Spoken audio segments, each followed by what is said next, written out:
Bercerai adalah keputusan yang buruk, tetapi bertahan dalam hubungan yang tidak sehat, hubungan yang toksik, itu jauh lebih buruk.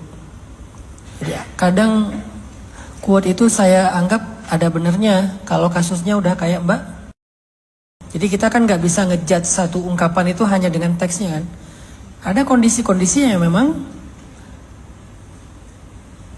bercerai itu lebih baik daripada bertahan.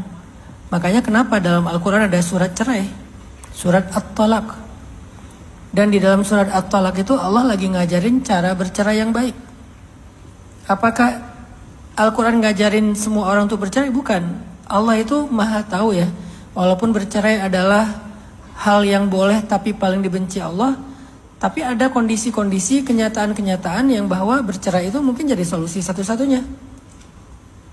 Sehingga kita mendengar juga kisah ada sahabat yang dua-duanya soleh-soleha tapi bercerai juga. Mereka cuma bertahan dalam pernikahan itu kurang lebih setahun. Hubungan mereka gak harmonis, mereka sering ribut, mereka gak saling nyaman. Zaid bin Harisah, Zaid tuh datang kepada Nabi bilang gini, ya Rasulullah, saya udah gak nyaman lagi, saya udah gak kuat lagi, saya kayaknya gak cocok sama istri saya, apakah saya cerai aja? Ketika Zaid datang kepada Nabi, Allah tuh udah ngasih bocoran ke Nabi lewat Jibril.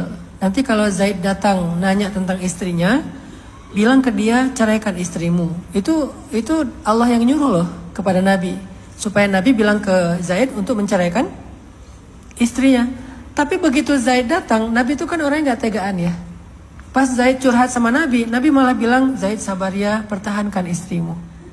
Padahal Allah bilang kalau dia datang suruh ceraikan istrinya. Karena Nabi tahu setelah cerai sama Zaid, istri Zaid ini nanti akan Allah takdirkan menjadi istri Nabi. Nabi kan gak enak dong mau ngomong gitu ya. Kebayang gak sih perasaannya? Ceraikan istrimu, udah selesai masa iddah, dinikahin sama Nabi. Kan gak enak Nabi kayak gitu. Walaupun Allah udah bilang kayak gitu, Nabi tetap bilang, Zaid sabar ya, pertahankan istrimu. Terus turun lagi ayat, wahai Muhammad, kenapa engkau mengatakan apa yang tidak aku perintahkan? Apakah engkau merasa tidak enak kepada manusia tetapi merasa enak kepada aku, kata Allah. Sampai Nabi, astagfirullah ya Allah, maafkan saya. Tapi karena emang udah Allah tentukan kayak gitu, Zaid sama istrinya akhirnya cerai juga.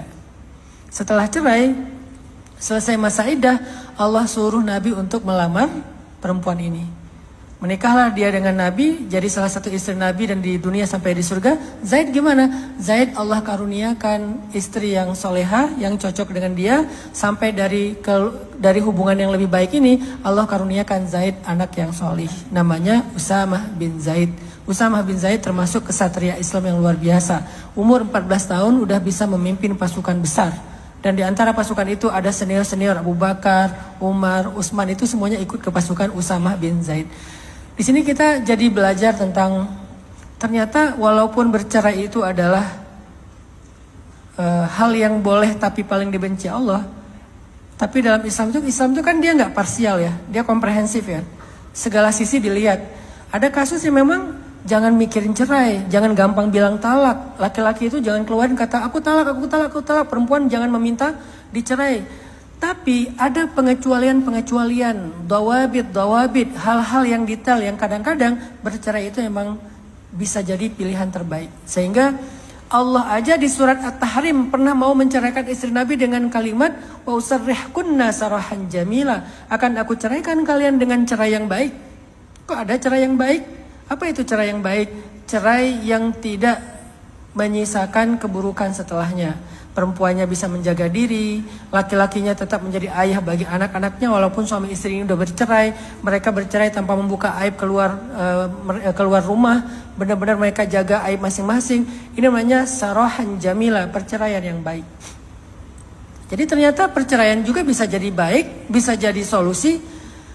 Bahkan sampai ada surat At-Talaq di dalam Al-Quran. Gak ada kan surat An-Nikah dalam Al-Quran? Yang ada surat At-Talaq, walaupun pembahasan pernikahan lebih panjang daripada pembahasan perceraian, tapi ada satu surat khusus tentang perceraian dalam Al-Quran. Dan di dalam surat perceraian itu, ayat kedua, ayat yang paling populer, apa isi ayatnya? Wa may yattaqillaha yaj'al lahu makhraja wa yarzuqhu min haitsu la yahtasib wa may yatawakkal 'ala Allah fa huwa hasbuh. Coba ayatnya justru ayat tentang apa? Tentang takwa. Justru setelah bercerai, Allah ngomongin takwa. Siapa yang bertakwa kepada Allah, Allah kasih jalan keluar. Bertakwa di sini apa? Bertakwa di sini artinya cerai baik-baik. Ternyata bertakwa di sini maknanya cerai baik-baik. Siapa yang bertakwa kepada Allah artinya cerai baik-baik, cerai dengan menutupi aib, cerai yang kemudian tidak melakukan dosa karena statusnya sebagai duda atau janda, maka Allah kasih dia jalan keluar. Allah kasih dia rezeki yang tidak terduga-duga. Allah cukup bagi dia. Kenapa Allah bilang Allah cukup bagi dia? Karena dia udah nggak punya siapa-siapa kan? Terutama siapa? Perempuan. Jadi kata-kata anak nyamba tadi itu ada di dalam surat At-Tolak, surat cerai ayat kedua. Allah cukup bagi dia. Jadi artinya udahlah, kamu nggak usah terlalu ngerasa kehilangan, kamu nggak usah terlalu larut dalam luka, walaupun luka itu nggak bisa disembuhkan dalam waktu yang cepat, tapi bisa nggak kamu sekarang fokus dengan aku aja, kata Allah. Itu kayak kata anaknya kan, fokus kita bertiga aja mah. Gak usah ada orang yang lain dulu, gak usah ada ayah dulu, gak usah ada suami dulu, kita bertiga aja dulu. Itu kata-kata ternyata dari Al-Quran. Allah bilang, ya udah aku cukup buat kamu. Kalau dia gak punya keluarga siapa-siapa, ya udah kita berdua aja dulu, fokus dengan Allah aja dulu. Sampai luka itu sembuh, nanti siapa tahu berubah pikirannya, ada kebutuhan untuk punya pendamping, traumanya udah hilang, lukanya udah sembuh, nanti akan berubah lagi kok narasinya. Sementara ini gak apa-apa kita fokus aja bertiga, gak apa-apa kita fokus aja berdua, itu wajar. Jadi jangan bilang gak boleh loh, gak mau menikah. Lihat kondisinya dong. Orang lagi terluka ngomong kayak gitu wajar kan? Orang lagi trauma ngomong kayak gitu wajar. Allah aja ngomong gitu. Aku cukup. Allah gak bilang nanti aku ganti ya yang lebih baik. Gak langsung ngomong gitu kan. Allah juga empati dong. Lagi orang terluka masa langsung ngomongin pengganti. Allah bilangnya aku cukup. Artinya fokus aja dengan yang ada sekarang. Terus yang kedua ada quote juga yang saya suka. Gak penting siapa yang pernah melukai kamu atau membuat kamu patah. Yang penting adalah siapa yang bisa membuat kamu tersenyum lagi. Jadi fokuslah dengan mereka. Sekarang Mbak, siapa yang bisa bikin Mbak feel alive, ngerasa bergairah lagi dalam hidup? Anak-anaknya yang dua, fokus saja dengan mereka berdua dulu. Sampai nanti lukanya sembuh, traumanya hilang. Saat itu Mbak akan tahu harus memilih apa dalam hidup. Saya nggak mau ngiring ke salah satu apapun, tapi Mbak sendiri akan ngerasa inilah yang terbaik, tapi nggak sekarang. Sekarang kayaknya mending Mbak pakai aja quote, nggak penting siapa yang pernah mematahkan kamu atau melukai kamu, yang terpenting siapa yang bisa buat kamu tersenyum lagi.